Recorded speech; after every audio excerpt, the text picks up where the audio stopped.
Bueno, pues estamos completamente en vivo después de 5 días intensos de actividad de ISACA Iberoamérica, Socio Tecnológico Infosecurity México. Estamos llegando a este cierre realmente espectacular de la mano de Gregory Touhill, Board of Directors de ISACA International, en esta charla realmente muy interesante, a la cual los recomiendo que se queden en toda esta hora y que por supuesto hagan sus preguntas. Un anuncio importante nada más, esta charla va a ser en inglés, totalmente en inglés. Entonces, si usted quiere hacer la pregunta, la puede hacer en inglés, pero si no, mándenosla en español y nosotros hacemos la traducción para el momento en el que usted tenga que hacer sus comentarios. Así que, bienvenidos. Y para esta ocasión quiero cederle la palabra a Roberto Hernández. Roberto es presidente del capítulo de Ciudad de México de ISACA. Roberto, ¿cómo estás? Muy buenas tardes. Bien, gracias. Buenas tardes a todos. Gracias, Sergio, por estar aquí.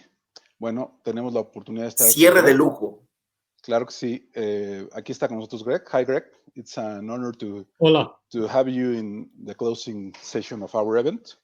So I need to mention that in Mexico, we have the opportunity to have Greg in person a year ago in our Congress here in Mérida. So we are now again, but virtually. So I am sure that we are going to listen an outstanding presentation from Greg. So let me introduce Greg for ISACA members in Latin America and Spain. I'm going to read your bio, but in Spanish. So Greg Touhill es presidente de Applegate Federal, es uno de los principales ejecutivos senior de Estados Unidos en ciberseguridad y seguridad de la información. Fue elegido por el presidente Obama como el primer CISO, el Chief Information Security Officer del gobierno de Estados Unidos. Previamente fungió como subsecretario adjunto del Departamento de Seguridad Nacional y director del Centro Nacional de Integración de Comunicaciones y Ciberseguridad de Estados Unidos de América. Es un consejero experimentado que participa en diversas organizaciones, incluyendo ISACA Internacional. También está en los comités de ISACA de auditoría y riesgos. Greg es un general retirado de la Fuerza Aérea, líder de combate altamente condecorado. Es profesor adjunto en la Universidad de Carnegie Mellon. Es un autor y orador consumado, ex diplomático de Estados Unidos de América, ejecutivo senior con altos niveles de éxito documentado, tanto en campo de batalla como en las salas de junta. So, thanks, Greg, for being with us. So, I let you with our audience from Spain and Latin America. So, thanks again. Gracias. Thank you so much, Roberto. I really appreciate the opportunity to speak with you and all the attendees. I regret that we couldn't do this in person. However, these are unusual times. And today what I'd like to do is talk about these unusual times and the importance right now of accelerating cybersecurity transformation during the COVID-19 pandemic. I think it's really important that we look to transform not only all the things that we're doing to overcome the pandemic, but transform cybersecurity as well. And it's because transformation is not just a buzz phrase, not something that we just throw out for marketing purposes. It really is a necessity as we take a look at opportunities to thrive and survive in the times of crisis. As you mentioned, here's a quick overview of some of the things that I've done during my professional career. And now that you've seen what I look like in person talking, you can give me some feedback whether or not this picture is a reasonable facsimile, if it's a good picture or not. My daughter and my wife seem to think it's okay. My mother loves it. Now, with my bad humor done, let's talk serious stuff. We are in the middle of a crisis. And crisis is often looked at as a time of opportunity. And one of the quotes that many people are using during this time is from President John F. Kennedy. And in 1957, when he was still a senator in the United States Senate, he wrote that when written in Chinese, the word crisis is composed of two characters. And he said that the first one, Wei, represents danger. And the second one, which I believe is pronounced Li, represents opportunity. Now, think about that. Danger and opportunity coming together to form the word crisis. Now, linguists, Chinese linguists, say, well, that may be a bit of a stretch, maybe a bit of an exaggeration. But I think that Kennedy is absolutely right, that crisis can be a time of opportunity because, sure, it presents danger. It presents some things that you don't expect, but it also frees you up to look at alternatives, because often staying with the status quo, staying with the way things are, may not be the best things for you, your organization, your family, your business. It's a time to reflect on better ways of doing things to move forward together. And certainly, in today's COVID-19 pandemic, it really is a crisis. We're seeing global economies falling in value. We're seeing many, many people that are unemployed or underemployed. As of this morning, we had 44.8 million cases of COVID-19. Those were only the ones that were reported. And we had, as of this morning, 1.2 million people around the world that were reported to have died due to COVID-19 complications. These are serious times. Many, many families have been negatively affected. Many, many businesses have been negatively affected. And frankly, I think that as you take a look around you, you would be hard-pressed not to know somebody who has not been negatively affected by this global crisis. And these images that I'm sharing with you in this slide and other slides to follow, I think are representative of some of the things that we are seeing as we look around the world at the pandemic and how it's changing the world around us. Now, as we take a look at the change, those who are confronted by the problems that come about from the pandemic, those who are agile, who pivot and do something different, they are the ones who are surviving and who are, in many cases, thriving. They're doing even better in some cases. And I picked these 4 images. The first one, these are housing maintenance people. These are actually plumbers. And they are still doing their work, but they've changed their business model.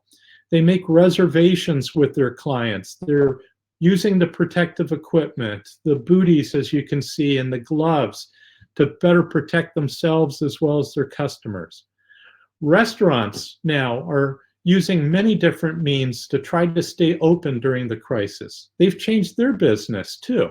Here's a picture of home delivery or a pickup to go. Instead of being able to go into a closed restaurant, they're still making the food, but they're serving it differently. Up on the upper right, you'll see an image of a manufacturing plant where they've actually changed their manufacturing process so that the workers are further apart. If you look closely at the image, you'll see they're wearing protective equipment as well, but they're still keeping their business open. And for many folks, they're leveraging information technology and platforms such as what we're using today with Bright Talk. But they're using platforms like WebEx, Zoom, Teams, and many, many other type of platforms to still maintain connectivity and to get the business of the world done. Those who are in fact agile, who are willing to pivot to other means to get the job done, are the ones who are surviving, and many are thriving. And a lot of that is due to information technology, which I refer to as IT. Information technology is accelerating the transformation of different businesses all around the world. And it's not just business. It's about how we as a global society interact with each other, how we interact with our families, how we interact with our friends, how we shop, how we go to the doctor, how we teach our children. And these symbols that I've put up on the screen here show, in this upper left, you can see a teacher in an empty classroom with pictures or images of his students, but he's actually teaching class via his laptop computer with his students. Many folks around the world are using technology now to educate their children because many schools are closed due to pandemic restraints. Down underneath that image, you'll see a Netflix image, who's watching. Netflix, Prime, and other platforms, streaming platforms for entertainment, have seen a dramatic rise as people aren't necessarily going out and enjoying the interactions that they had as they left their homes and offices and would go and socialize. Now they're staying home. Most of us have watched a movie online at least once or twice this week, and in some cases, many, many, many times during the week. We're seeing more and more folks, instead of going to stores, shopping online. Up above the online shopping, you can see a Zoom call. And if your eyes are really, really good, you'll notice that the characters in that call were all cast members from Star Trek: The Next Generation who had a reunion online. And they not only brought themselves in, but they brought their fans in as part of that reunion. And it was actually Counselor Troy, Marina Sirtis's birthday celebration for this particular image. I don't know how many of you have gone and had a meeting with your doctor online. If we were in person, I'd ask for a raise of hands. But frankly, I have, and many other folks are able to now talk with their doctor online through either video conferencing or just a simple phone call. But medical delivery now is transformed, where doctors more and more and nurses are able to interact with their patients online to protect themselves against delivery or exposure, rather, of the virus. And then finally, many of the grocery stores here in the United States and around the world, and I'm using an image from the American company Safeway, they've changed how grocery shopping can be done, where you can go and pre-order your goods and have them delivered into the back of your car without being exposed to the grocery store or the members of the grocery. So we're seeing IT saving the day and transforming business models well beyond just these 6 examples. But I use these as examples. IT is saving the day, but who's saving IT? I think we need to be paying attention to cybersecurity in these days of uncertainty, because while IT is saving the day and transforming a lot of our societal institutions, malicious actors, hackers, nation-state actor groups, criminal groups, they're watching all of this movement towards internet-based commerce and changes in societal institutions. And they're launching widespread attacks. 2 I wanted to point out to you as representatives of those attacks. The first one on the left-hand side shows an image of the coronavirus itself. And you'll notice in the pop-up window, there's an announcement that the person's screen indicates that their computer has been infected with ransomware. As a matter of fact, this morning, we saw an announcement coming from the American government warning hospitals that we're seeing healthcare organizations increasingly targeted by ransomware and other attacks. The ransomware, spelled RYUK, seems to be the most prevalent ransomware being used by folks trying to attack the healthcare sector, but there's plenty of them out there. We're seeing bad actors leveraging ransomware to target vulnerable industries like healthcare that the public depends on all around the world. We're also seeing, with the massive pivot to work from home, considerable effort by adversaries to target virtual private networks and secure remote access. Now, I'll tell you that I don't believe that VPNs are the way to go for secure remote access anymore. As a matter of fact, VPNs first made their appearance in the market 24 years ago in 1996. And frankly, that makes it extremely old technology. But that said, we are seeing attackers using such things as Agent Tesla, an old piece of malware where they've added keyloggers looking specifically for VPN login credentials. And they'll go and send you an email, you'll click on it, you'll download by accident a piece of that Agent Tesla malware.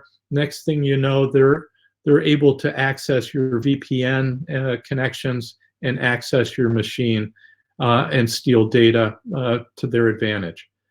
We're seeing malicious actors using lots of different techniques: ransomware, malware going after VPN vulnerabilities. The traditional cybersecurity organizations and processes are having difficulty keeping up. And because of that, it's time to transform. And I think it's time to transform because we have been using the traditional perimeter security model, and we've been using it for literally hundreds of years. We've just moved it forward with the computer technology that we've had.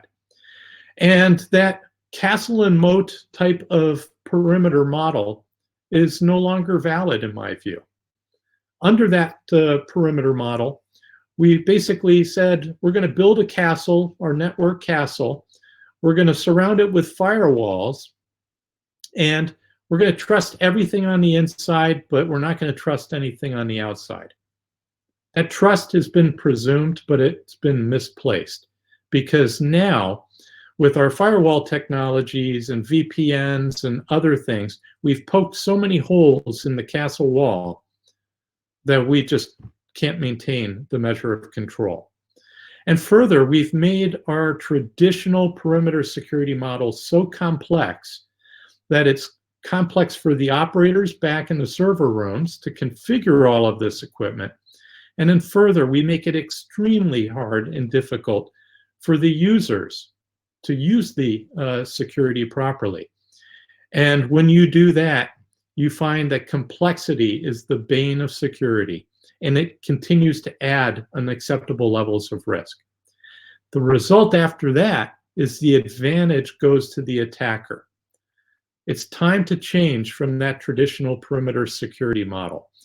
And it, particularly since mobility and the cloud have arrived in force. So I'm going to go through a couple of steps for you.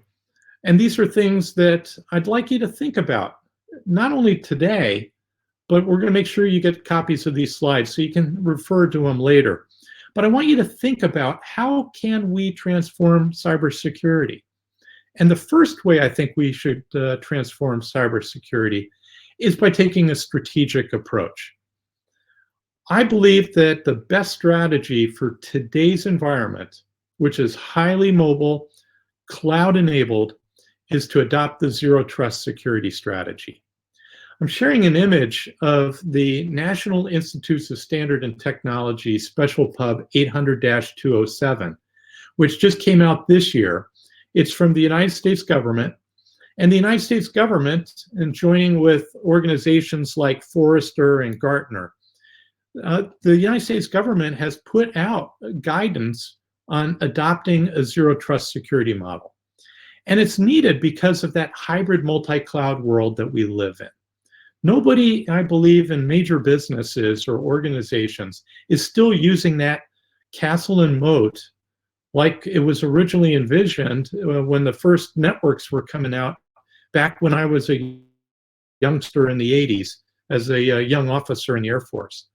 We are now highly interconnected, and zero trust is the way to go. It moves us well beyond that outdated perimeter security model. And it takes away that issue of trust being presumed but misplaced. It eliminates the going in position that many people have that says, Once you're on the inside, you've got to be trusted. But everybody on the outside is not trusted. I will tell you, I don't believe there's an outside or an inside anymore.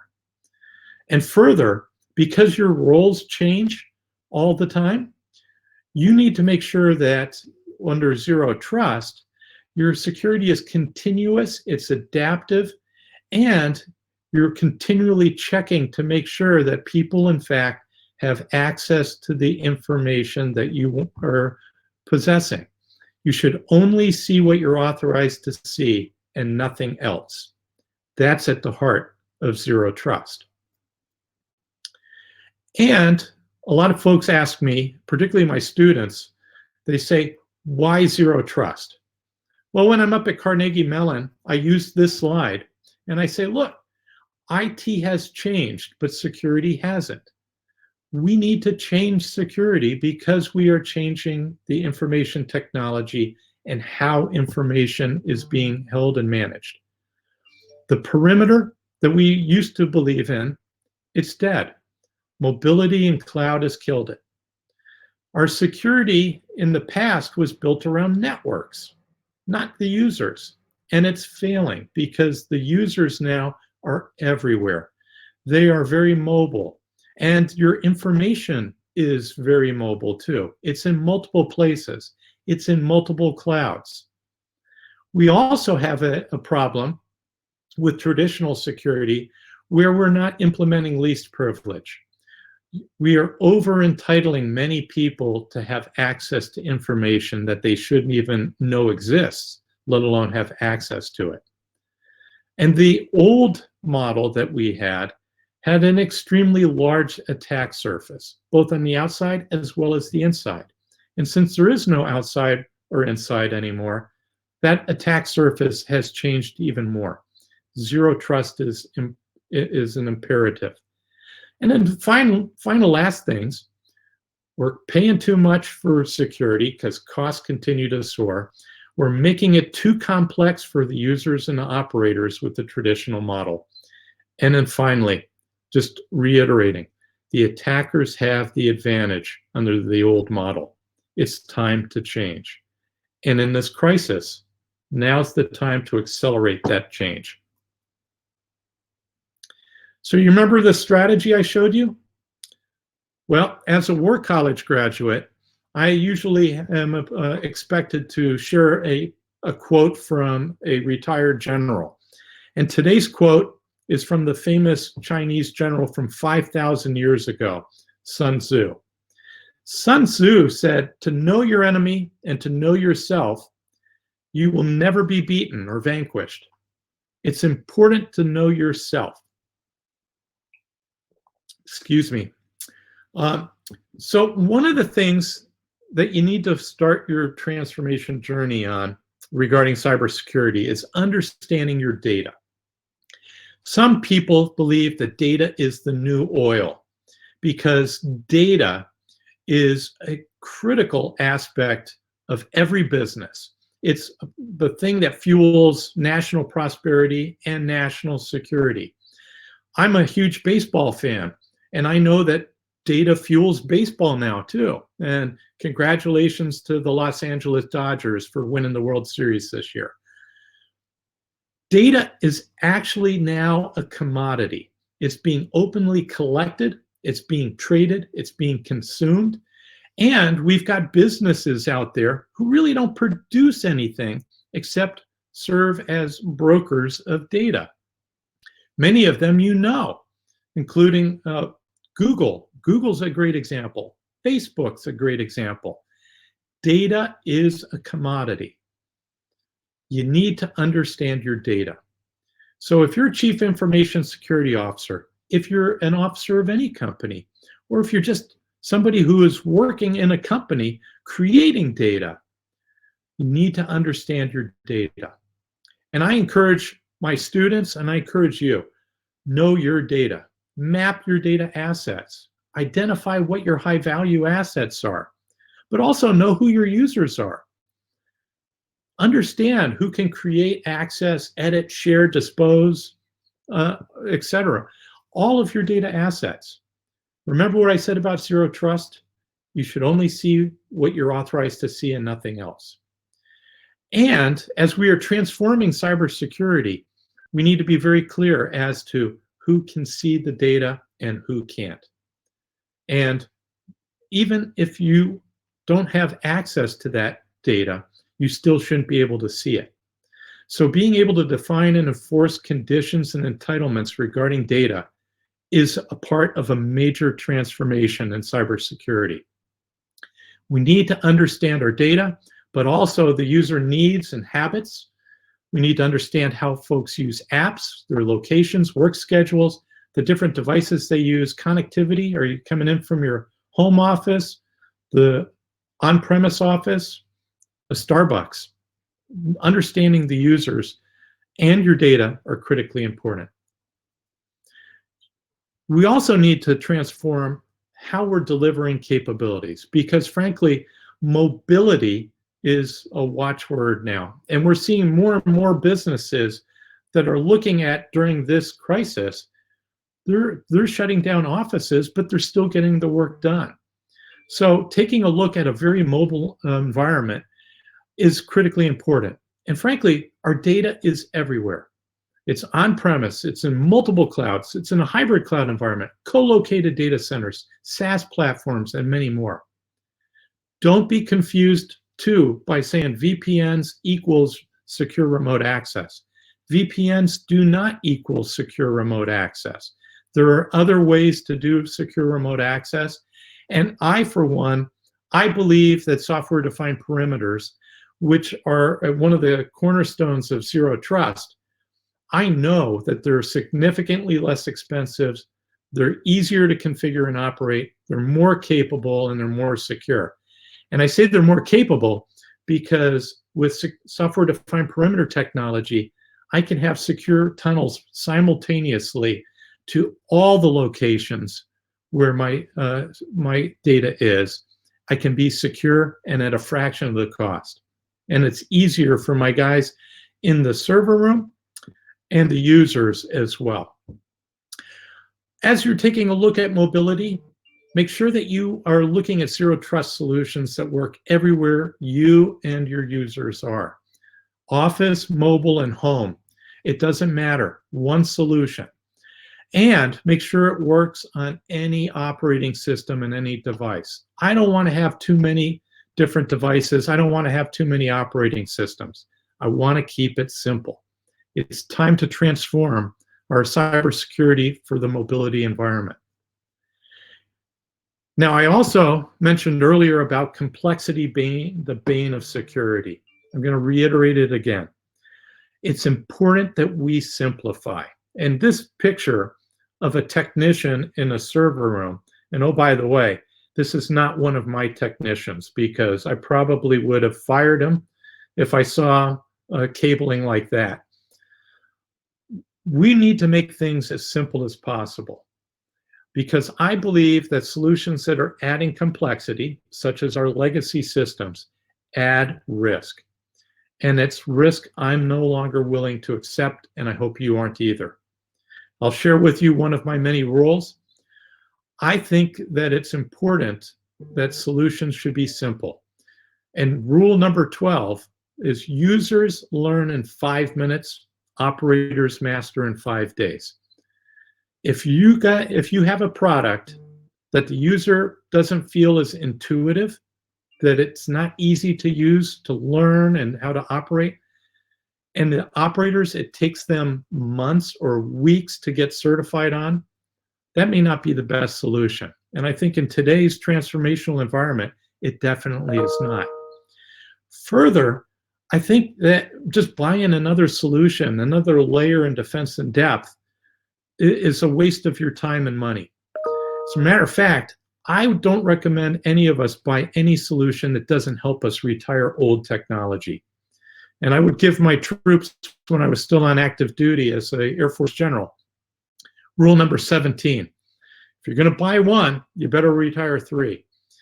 And my people, my teams, they generally were able to find stuff like that. And it streamlined our environment to the point where we were awarded the best in the US government in my last military service operation. Remember, if it's not easy for the user and it's not easy for the operator, it doesn't get used, it doesn't get configured properly, it doesn't get used correctly, and that introduces risk. And that's risk we don't need during this crisis. I'm going to take a sip of water. Now, during this massive work from home environment, a lot of folks are working from home. They're using their own computers because most organizations didn't have the ability to issue computers to everybody when they shifted to go to work from home. Now, that has introduced a lot of risk because your home computers generally are often older. Many are not properly patched or configured. And more often than not, they're not operated in compliance with your organizational policies. The bad guys know that, and the hackers and malicious actors, they also know that many employees are using those computers and going to places that ordinarily would be blacklisted and prevented by the organization itself. You don't know where that employee's device is visited online. That introduces risk. And that's another reason why we need to transform cybersecurity to include bring your own device. And Zero Trust, I think, is one of the great capabilities that can help perform device checks, implement comply to connect policies, and make sure that that machine, even if it's not an organizational machine, is in accordance with organizational policies before you serve up access to your organizational information. Because frankly, you should check every device before it connects to your enterprise every single time. And remember, I don't believe there's an inside or an outside anymore. So Zero Trust is critically important.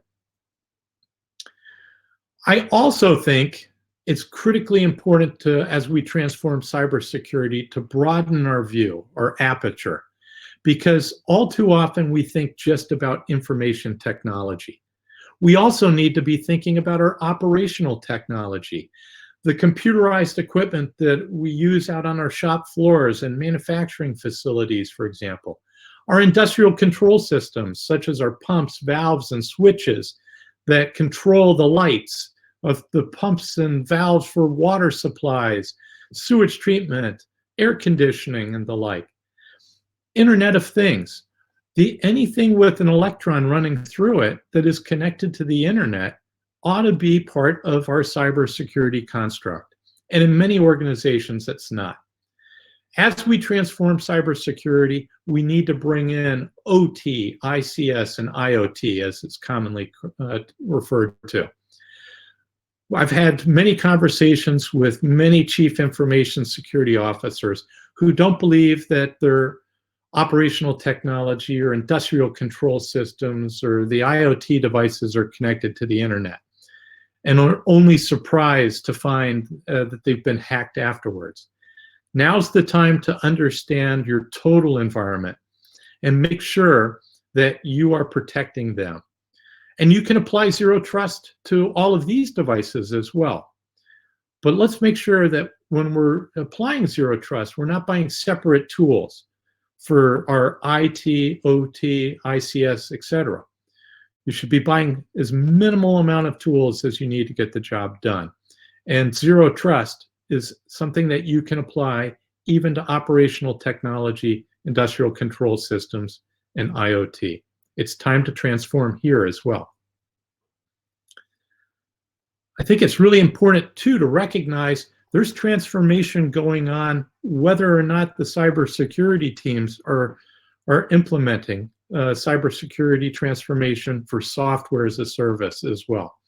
And I think it's critically important that leaders at all levels, not just the cybersecurity teams, are paying attention to the software as a service models that we are currently pivoting to. We're seeing many folks now that are outsourcing their email to places like Microsoft 365 and G Suite. We're seeing folks go for their CRM with Salesforce. We're seeing ServiceNow, travel with Concur, HR, the human resources and personnel folks, with folks like Ultimate Software and ADP. A lot of our data now is being handled by third-party software as a service providers in clouds. And that information is a high-value asset for every organization. So we need to make sure that security is part of the organizational requirements as organizations are pivoting to software as a service. And one of the best practices I've seen that I want to share with you is that the CISO team, the Chief Information Security Officer team, ought to be participating in the development of the requirements as well as the evaluation of the products and the processes to make sure that security is built in from the beginning as you consider making the moves to SaaS. Now, I will tell you, there are some people who look to outsource some or all of their cybersecurity to third-party providers. I caution against that because often I believe that increases the risk beyond acceptable levels. Remember, if you outsource your security outside of your organization, you can't transfer responsibility. You still will be responsible. Even if that organization, you transfer some of portions of your cybersecurity mechanisms, if you transfer that, you can't transfer responsibility. You're still going to be the people that people will come to in case of a crisis with your cybersecurity if there's a hack or other incident. And then as we come to a conclusion before we move to question and answer, I think it's also important to look at transforming the workforce, particularly as you're looking to transform your cybersecurity models. Just like your software, your humanware, the people that are part of your workforce need to be regularly patched and recapitalized, to use the business terms. You need to make sure that you plan for keep it current workforce training. As you update your software versions, as you implement new capabilities, introduce new architectures, new tools, new systems, you need to make sure that you're training your workforce, not only the cybersecurity workforce, but all the users as well. Everybody through the business. Workforce development is an area that many organizations in both the public sector and the private sector typically fall down on and don't execute well. So I think it's important, and I share with you, we're finding that the organizations that are transforming well are budgeting for annual training and education, including certification programs such as we have in ISACA. As a matter of fact, in the United States government gives special pay and incentives to the cybersecurity workforce if they have certifications such as ISACA certifications. So, a great example is me. I got my CISM because I was sending my workforce to get their certifications, and the troops said to me, they said, "General, we're going to get our certifications. How about you?" And I said to my airmen, I said, "All right, if you're going to get your certification, I'm going to get mine as well. And let's have a contest to see who gets the highest score." And it was a great incentive for me to study and do well, and I did. Got my top 10%, and so did my airmen. I think it's important that we encourage for our folks to have breadth and depth and knowledge and build out their skills, not only just in cybersecurity, but in a wide range of activities. And as a matter of fact, I would encourage my subordinates who already had their bachelor's degree in computer science or engineering to go out and get a business master's degree, because that would round them out and help them to be better prepared for their next steps and to serve our organization well. One thing too about workforce, with a lot of third-party providers, it's important to make sure that they too are investing to provide you with the personnel that have the right skills, the right experience, and the right certifications. So putting those types of requirements and workforce development into your requirements for contracts and to do as part of your contract surveillance is critically important. I share that as a best practice for you as well. Now is the time to transform cybersecurity. And, excuse me, one of my favorite quotes is from the Hockey Hall of Famer Wayne Gretzky. Wayne Gretzky was known by many as the greatest hockey player of all time. Now, I'm from Pittsburgh, Pennsylvania, where Pittsburgh folks believe that Mario Lemieux, who played for the Pittsburgh Penguins and is now their owner, they believe Lemieux was the greatest. But Lemieux believes that Gretzky was. And Gretzky says that his success was based upon the fact that he would skate to where the puck is going, not to where it has been. As we are looking at trying to survive and thrive during this time of crisis, I think it's important that we look to transform cybersecurity as we transform the rest of the world around us. As IT is helping us change how we deliver our communications, like with these conferences, where IT is helping us educate our children and ourselves, as we are changing how we interact as the human species. Let's not leave cybersecurity behind. Let's not skate to where the puck is. Let's skate to where the puck is going. And as I've shared with you today, I believe from a cybersecurity perspective, the puck is going towards zero trust. And if you haven't started your zero trust journey, now's the time to do so. And take a look at some of the stuff that we are doing in ISACA. Take a look at some of the latest posts, because there's been some great posts on zero trust in our cybersecurity newsletters, in our publications, and online on our website. It's time to transform. ISACA is transforming, and with your help, we're going to all work together to get through this crisis and emerge in a much better world. So with that, I'm free to open for any questions. I look forward to fielding the questions. And Roberto and Sonia and Sergio, I look forward to your help in fielding any questions. Thank you very much, folks.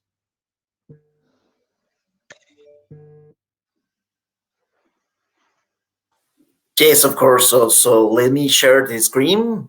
Just wait a second, please.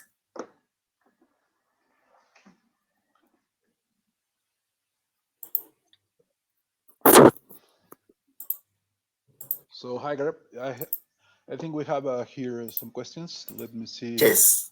Let me share my screen. All right. Thank you. Okay. Yes, we have a lot of questions. Ready now in the screen. Okay, the first question: what points or issues should be considered in the current standards and methodologies for the identification and management of risks related to cybersecurity under this new normal post-pandemic? Boy, that's I could do about an hour on that particular question. Excuse me for clearing my throat.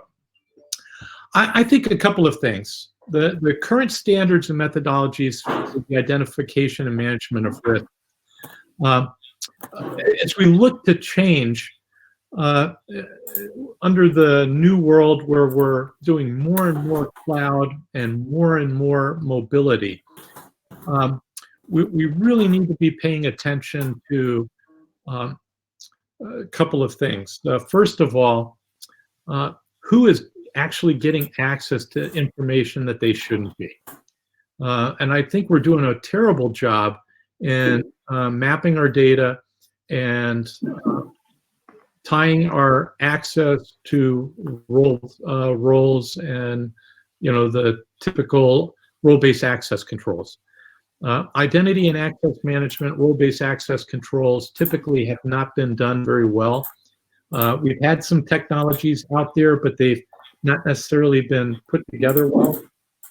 Now under zero trust and software-defined perimeter technologies, we're seeing really good movement where we could take this identity and access management and the role-based access controls and making sure that people are only able to see what they're authorized to see. And all that information is logged and able to be piped right into the security incident and event management, or SIM systems, things like Splunk, Logarithm, and the like.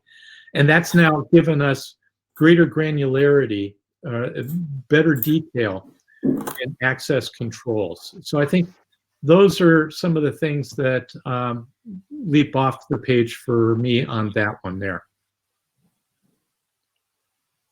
Would you like me to go to the next? I think, yes, the next one, it's with something with ISACA. Will you continue with the virtual events, and is there a plan to include recommendations on the pandemic and ISACA certifications?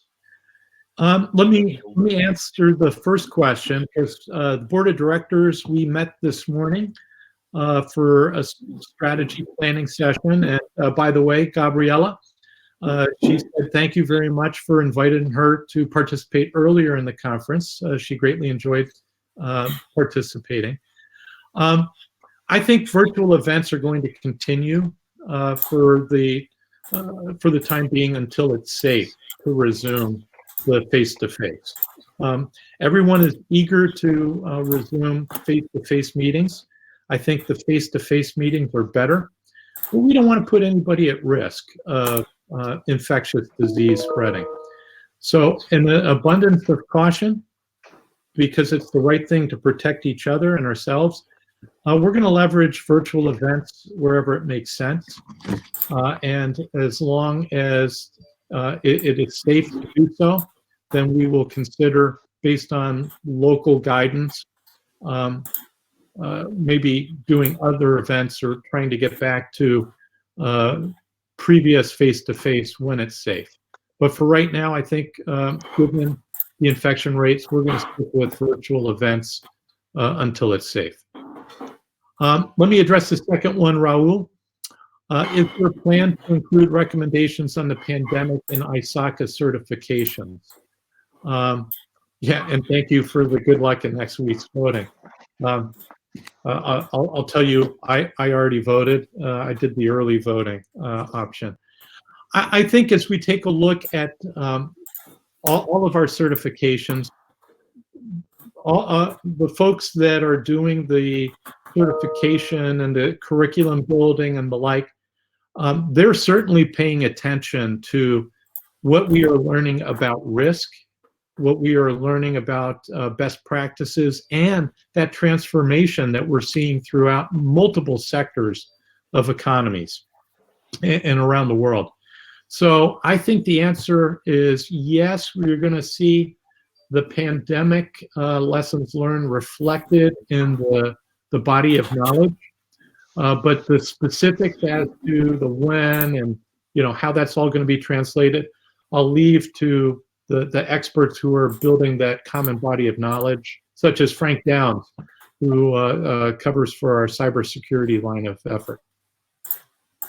Well, I think we have a time for another one. It's how do you consider to be the best approach to enable agility inside zero trust approach? Well, thanks. Frankly, I will refer you to Forrester research, for example. That's in my slides, I put up their image. Forrester research is what I consider the premier thought organization, along with ISACA, of course, on zero trust. And Forrester just put out what they're calling their zero trust wave. It came out last month. And as you take a look at zero trust, I'm finding, and so does Forrester, that the software-defined perimeter technology is the best approach, because it's relatively easy to install. You can put it on any device. Frankly, my company, we're using software-defined perimeters for our zero trust, and I installed it myself on all my devices. It was just as easy as going to the App Store and putting it in. I've got multi-factor authentication with my biometrics. I can use Google Okta Duo Ping, whatever I want for my identity and access management model. So I'm a big fan of the software-defined perimeter technology, and as a matter of fact, I was introduced to it when I was still in government service, and some of the members of the U.S. CERT, the United States Computer Emergency Response Team, they did a demonstration for me of the zero trust technologies and introduced me to the software-defined perimeter technology, and that was 5 years ago. And I've seen that grow, and frankly, I liked it so much that when I left federal service and retired the second time, I decided that I was going to go into technology that was going to foster zero trust, not only in the government, but across industry as well. So SDP is the way to go. Okay, one more. It's, in your opinion, how different countries' relationships and legislation could impact our organizations to define our cybersecurity strategy? For example, selecting the country location of a data center of our cloud service provider. That's an excellent question, and I'm already seeing that happen. Frankly, as more and more countries are very concerned about risk, they're looking at supply chain as part of their risk. And if you remember that one slide that I had where I was talking about data having value and it being a commodity, literally understanding where your data is and how it is managed and sold and who's the custodian, who may have access, not only to the data itself, but to the machines that are holding the data. All of that comes into the supply chain risk management construct. And a lot of people in different businesses and in different governments are paying close attention now to where's my data and where it's being hosted, where does it transit as well. If I've got a cable that goes through China on its way to Singapore, is that a concern? Well, for the United States government it is, but it may not be for Pepsi-Cola. So we're seeing different companies taking different looks, but definitely countries themselves are taking a look at where my data is, where it's transiting, how is it encrypted as well. All of these come into play. And, if you're in Europe with the European Union, I think Europe is way ahead of most countries in taking a look at such things as privacy and taking a look at the rights of individuals, as well as data relationships. In the United States, I think the United States is probably ahead of many countries in taking a look at supply chain risks. And the United States federal government, for example, is now putting out some new rules as far as hosting of data centers and the like. So we're actually seeing some government organizations that had data in certain data centers that were co-located in commercial data centers that are now shifting some of the hosting platforms and providers based upon supply chain risk management concerns. Thank you for that question. I think it's excellent. Thank you. So we have, I think we have time for one or two more. ISACA consider a merge between CISM and CSX certifications? Thank you for that question. I haven't seen anything that lends me to believe that that's being discussed, but that doesn't mean that it just didn't percolate. It didn't bubble up to me. But I haven't seen anything about CISM and CSX merging yet. The next one, I think, is, do you think the current software, I think, has introduced a lot of security problems to information technology? It may be possible to turn to a more basic but new, robust, and secure software to protect information technology. Okay. Yeah, thank you, Roberto. TIC to me means a trusted internet connection. So I want to ask the person who asked that question if TIC means trusted internet connection for them. No, it's information technology and communications. Okay, so it's the Spanish. Okay. Yeah. Thank you. Spanish. Yes, yeah. Thank you. Okay. Hey, good thing I'm asking questions too. I think in some cases, the software is in fact introducing a lot of security problems for information entities. And one of the ways that you can reduce that risk is only download from an original equipment manufacturer, only download from the actual trusted source of that software. We're seeing a lot of malicious actors and even nation state actors who will, mostly criminal groups, will put software into some of the app stores, and they'll make it look a lot like the actual trusted software, but you'll see folks go in and they'll download something thinking it's one particular application, but really it's code that's been tampered with. So that's an issue. So make sure it's the actual real equipment manufacturer, the OEM. That's the first one. Secondly, I continue to see software being produced by some of the big companies, and then they patch later. I'm getting more than a little fatigued or tired of Patch Tuesdays being huge events. I'd like to see the software manufacturers do a better job of producing quality software from the beginning that doesn't require patching every month, that takes literally hundreds of hours of my manpower just to go and download the patch, test the patch on my backup systems to make sure it doesn't break anything, and then roll it over into production. I think we've got a major software quality problem around the world, and we need to do a better job with our software engineering. And frankly, it's something that our CMMI folks at ISACA have been doing a great job in helping folks build out better processes so that they can build better code. But all of us need to be discerning customers and give feedback to the folks that are producing bad code that they need to do a better job. Okay, we have a lot of questions, additional questions, but I think we have no more time.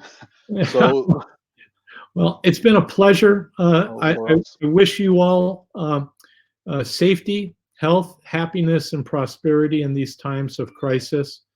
I thank you very much for being a longtime member of ISACA myself. I thank you all for being members of ISACA.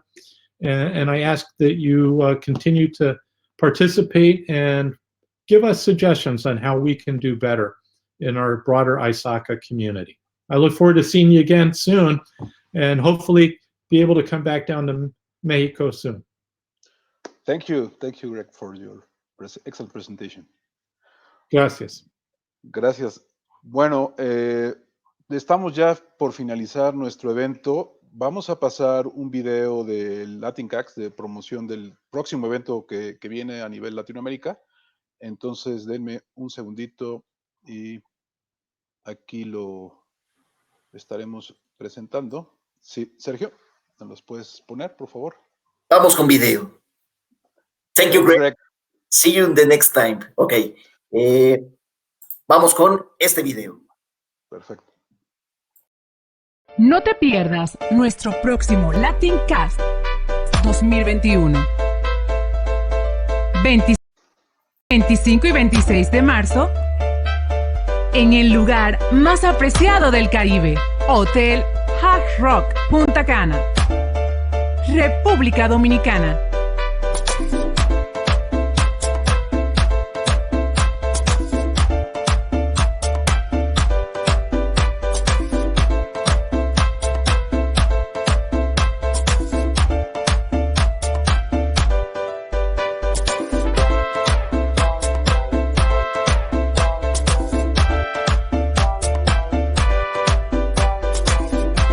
Prepara la fecha y vive la hermosa experiencia en la Isla del Merengue. Latin Cast 2021, 25 y 26 de marzo, Punta Cana, República Dominicana. Organiza ISACA Santo Domingo Chapter. Bueno, pues ahí estaremos con mucho gusto, ¿no? La verdad es que gran evento que hacen ustedes de manera anual. Roberto, ya anda por acá también Rubén, gran trabajo que hemos hecho en conjunto, por supuesto, InfoSecurity, México e ISACA. Y bueno, pues estamos ya en el cierre. Claro que sí. Bueno, por ahí teníamos una pregunta que se quedó, que quería yo contestar, de si vamos a continuar con estos eventos. Estamos subiéndonos los moderadores que estuvimos en estos días. Estamos esperando que nos sumamos todos para despedirlo. La verdad es que es el primer esfuerzo que hacemos, como lo comentamos al inicio, gracias a Roberto Soriano, fue su idea de hacerlo. No lo pudimos subir, está en diferentes actividades, pero muchas gracias, ¿no? Fue su idea de él y de todos los que hemos participado. Es un esfuerzo de todos los capítulos, como ustedes vieron. Hubo ponentes de muchas latitudes, ¿no? Todos ellos excelentes. Entonces, quería yo nada más darle la palabra a los que estuvimos moderando. Si quieren, empezamos por Rubén, que estuvo el lunes, ¿no? Nada más como despedida del evento, y así nos vamos ahorita despidiendo poco a poco. Sí, pues gracias, Roberto, y a todos los asistentes y a los participantes en este gran evento. Pues mi opinión es que fue un excelente ejercicio de organización y coordinación. No fue fácil, la verdad que fue todo un reto. Al principio lo veíamos difícil por los tiempos, pero creo que fue un evento excelente. Gracias por la participación de todos los sponsors, los que participaron en la coordinación y organización del evento, los conferencistas y los asistentes. La verdad que fue un gran evento. Los felicito a todos. Gracias por haber estado en este evento y esperemos que se repita. Ya sabemos el camino. Hay que mejorar algunas cosas, pero ya sabemos cómo hacerle. Muy bien. Gracias. El martes estuvo también nuestros compañeros de Uruguay, a ver si se alcanzan a subir. Si no, vamos dándole la palabra a Hugo, ¿no? Que estuvo el miércoles moderando las sesiones.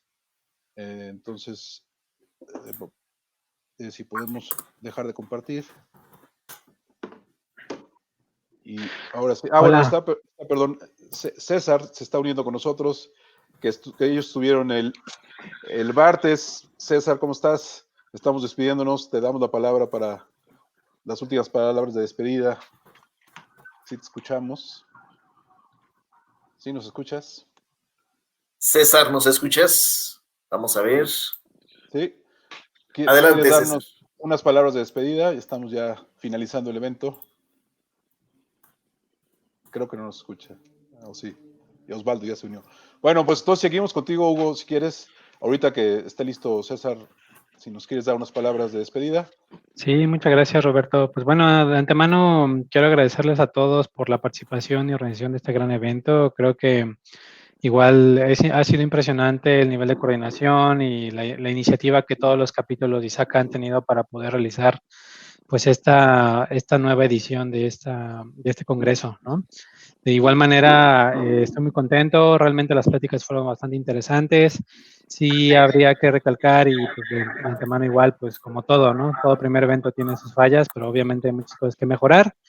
Y pues más que nada, igual ansioso de que pues este formato del evento sea de una forma periódica, se pueda realizar de forma anual y que pues así como todos han colaborado tanto en la participación como en la organización de este evento, pues sigamos de aquí en adelante el siguiente año para poder organizarnos en conjunto y pues realizar pláticas de este nivel de interés para todos los miembros, que ha sido de gran ayuda y también de mucha motivación, ¿no? Entonces, de antemano les agradecemos y pues bueno, ISACA Guadalajara, aquí los esperamos también para próximos eventos y estamos a la orden y listos para el siguiente año. Muy bien. César, ¿te podremos escuchar ahora? Sí. Bueno, sí. Sí. Muy bien. Bueno, sí, también simplemente agradecer a todo el equipo. Realmente fueron algunos meses de trabajo. Permitió justamente un poco de lo que se hablaba recién en la conferencia, la unión de todos los capítulos. Y la verdad que fue una experiencia muy interesante, muy enriquecedora y por supuesto las charlas han salido espectaculares. Así que sí, todos estamos entusiasmados para que esto se vuelve a repetir. Así que bueno, desde Montevideo, un saludo cordial para todos. Muchísimas gracias. Bueno, el día de ayer estuvo Joan Barceló moderando todas las conferencias. Unas palabras, por favor. Sí, hombre. En primer lugar, felicitaros por la organización. Sé lo difícil que es organizar un evento de estos porque este año haremos nuestro 9º Congreso en ISACA, Barcelona. La complejidad que lleva un día es dura. 5 días, pues no me lo imagino porque os habéis superado. Así que muchas felicidades por la organización. Los pequeños fallos que ha dicho algún compañero yo encuentro que no son nada. Son una nimiedad comparado con el enorme esfuerzo que hay detrás, que no se ve, se ven dos caras aquí, Roberto y Sergio, seguro que tenéis un equipo de gente que ha estado detrás buscando ponentes, coordinando, así que es un trabajo que lo conozco de primera mano porque hace años que estoy en la organización de nuestro congreso, ¿no? Por mi parte y por la parte que represento, un honor que hayáis contado con ISACA Barcelona. Sabéis que podéis contar con el capítulo y con Joan Barceló cuando queráis, porque me lo he pasado muy bien. He escuchado unas ponencias de un nivel muy bueno, muy elevado, así que solo tenemos buenas palabras y de agradecimiento. Y chicos, pues hasta pronto. Este es nuestro deseo. Que nos vaya bien a todos. Muchas gracias. Bueno, y por último, Osvaldo estuvo el día de hoy en las sesiones. Unas palabras también de parte del capítulo Ecuador. No, muchas gracias, Roberto. La verdad, ha sido una experiencia muy gratificante el haber puesto un granito de arena en el evento en sí. Se ve la mano que tienen de los organizadores. En realidad, no, muchas gracias por permitirnos participar. Hemos escuchado charlas muy interesantes, muy actuales y definitivamente el objetivo creo que se cumplió, que fue el de contribuir con la profesión, contribuir con ISACA y que sus miembros, sus asociados sientan ese beneficio. Estoy seguro que ha sido así y seguro que vamos a seguir adelante y los siguientes eventos van a ser igual o mejor. Pues muchísimas gracias. También quiero agradecer a InfoSecurity que estuvo con nosotros durante todo el evento, a Sergio, a Sonia, ¿no? que estuvieron aquí, también estuvo Juan Manuel al principio. La verdad es que muchas gracias por todo su apoyo. Y pues como ustedes dicen, yo también me uno a todo lo que acaban de decir. Es un esfuerzo de muchos, ¿no? De los que estamos aquí nada más dando la cara. Aquí está Sonia también uniéndose. Muchas gracias, Sonia. Estamos dando la cara a nosotros, pero la verdad es que es un esfuerzo de muchos de los capítulos, de los que estuvimos involucrados durante mucho tiempo para organizarlos. Seguramente lo estaremos coordinando para el siguiente año. Pues muchísimas gracias a todos y que tengan muy buenas tardes y noches en las diferentes latitudes. Éxitos, pues sí, que sigan bien. Hasta siempre. Muchas gracias. Un aplauso, por favor. Sí, claro. Oh, muy buen trabajo, la verdad, de todos.